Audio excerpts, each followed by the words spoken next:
Now, for us, sex and orgasm are not really distinct, right? For Alicia and I, and for many of the people in the community, sex and orgasm are not really distinct.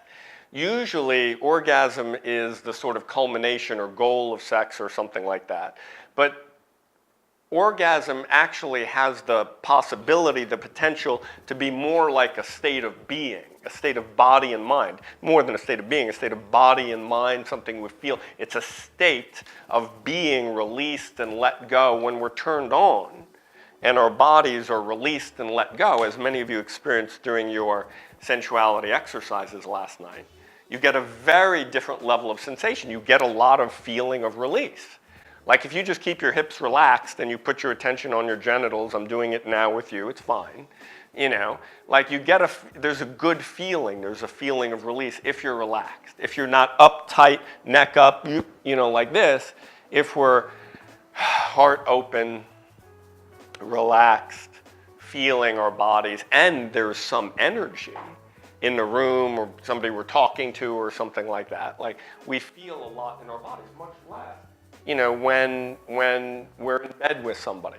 You know, when we're in bed with somebody, then if our body is relaxed and we're not in our heads, the body actually involuntarily moves. There's a little like,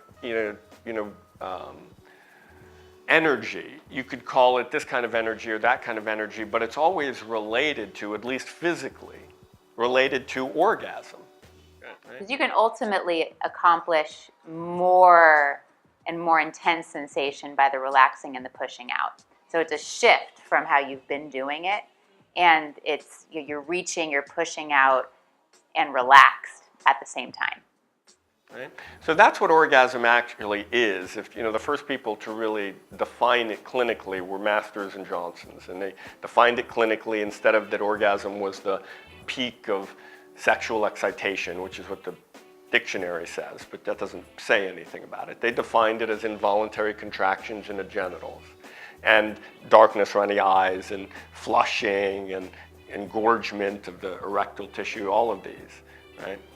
But it wasn't till at least 30, 40 years later that people began to experiment and find that you could stay above that line of orgasm. You could stay in a state of release.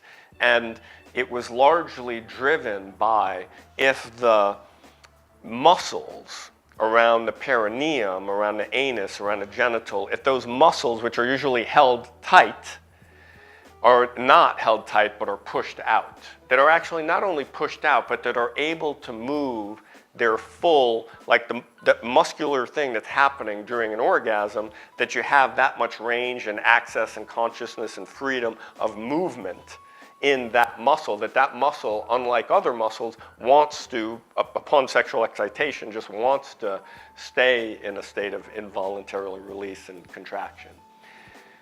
That's the beginning of great sex, when you're in contact with your partner and there's that much sensitivity and sensation really throughout the whole thing, instead of it having a goal type of orientation. So that's just a little bit about orgasm to start. And I want to see what questions you have about it, because people have a lot of questions about this.